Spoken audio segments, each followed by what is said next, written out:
So today it's all about snare drums. Now I've got loads of snare drums that I use for loads of different uses, some live, some just stay here in the studio, but they've all got a job. They've all got a unique selling point. So I thought I'd go through them, tell you what I do with them, why I use them, and then when I've listened to them. So first up, this is a Gretsch Chrome over brass 6.5 by 14. Now this I bought because I wanted a drum with die-cast hoops to try and get that big rim click sound, number one, and two, because sometimes I want a drum that I can use for, I guess, heavier hitting. Now most people who know me, I don't do rock gigs per se, but sometimes, certainly in the studio, I need to try and see if I can, emulate some of those tones. So this drum does a great job of that. If you're trying to get, anything 70s, 80s, 90s rock sound, this is a great drum for it. I thought it would be able to do that kind of low thing pretty well, but been disappointed there. So if you want it to go low, I wouldn't worry about one of them. Next up in the gang is Ludwig Acrolite, 6.5 by 14. Now this is the drum that I use on loads of shows. It's a great show drum when I'm trying to tune it up, but I still want a bit of depth out of it. It sounds fantastic, stays in tune great, sound guys like it. It's a real simple, honest working drum, really good. If I use it in the studio, it tends to be when I'm trying to get that kind of sort of 70s-y, sort of dry, deeper sound. So like that kind of more Fleetwood Mac-y thing. I did a cover thing of a Elton John tune a few years ago, and this was really great for that. So they're good drums, really solid. Next up, I'm going to go kind of down in depth order rather than be any sort of specific, specific kind of route here. Just so you know, first drum brass, second drum's is aluminium.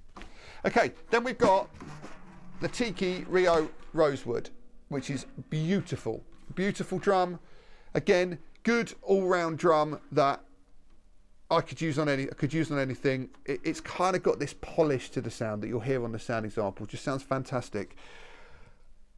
Again, I've talked about these loads, but Preston Prince made this Rio Rosewood, beautiful drum, lovely. See lovely insides there, all gorgeous. And I stuck on this, I guess that's the wider snare thing, 42 strand. Yeah, I couldn't get on with the drum before. I think it's because my head is always on what a Ludwig sounds like. So as soon as I stuck on these 42s, it meant it was a little bit more sensitive. So it got my head. In my head, it made me think a little bit more like a Ludwig sounds, and I kind of dug it. And now it's fantastic. It doesn't. I always take it live. It's always with me all the time. Certainly on any sort of gig, any sort of like one nighter, anything like that. I always use it. Very modern sounding drum. Next up is. What should we go for next? Here we go. Right, next. What's this? We've all seen one of these. This classic Ludwig 400. Yeah, fantastic. When you hear it kind of in isolation, I guess it never blows anyone's minds, but it's probably the most versatile drum. You can use it for anything. It tunes down, sounds great.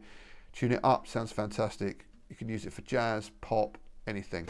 This stays generally in the studio unless it's for a jazz gig because it's an older drum, it tends to go out of tune if I hit it too hard. So other than that, it just stays in here. But fantastic drum, amazing. Literally, it's probably on the kit in here more than any other drum. Next is my newest acquisition, which is the Ludwig. It's a 5.5. It's the 5.5 Universal model black brass. So it's like I guess it's like a kind of cheaper version of a Black Beauty. Now the reason why I bought this was because if I'm doing, say, day-to-day gigging, bits and bobs, whatever's going on, I need a drum that can just stay in the car. And I was using a 400 before, but as I say, it went a bit out of tune. I kind of wanted something a 400-esque drum with a little bit more power and that more kind of consistent modern, you know, everything's modern. The snare strainer is great on it. I'm loving that snare strainer. Stuck some Pure Sounds on it. It's great, fantastic drum. Really liking it. You'll hear it. Again, I wouldn't say it blows your mind when you hear it like just straight. No, when you hear it in this kind of like just on its own. But in music, it sounds fantastic. And like all brass drums,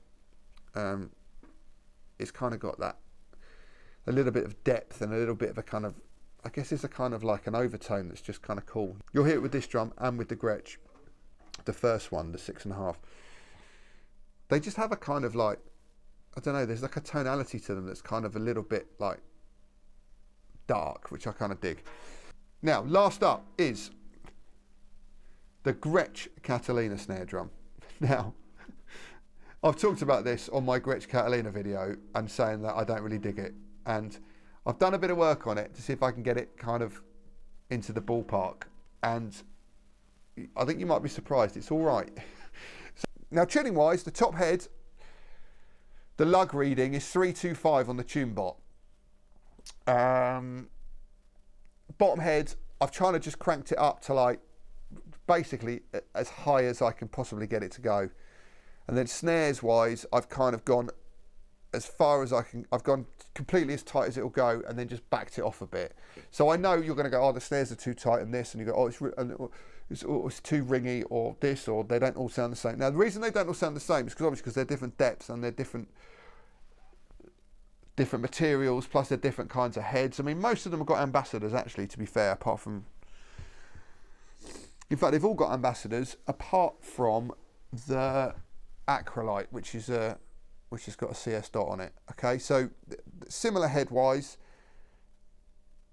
Yeah, let's have a listen to them, shall we?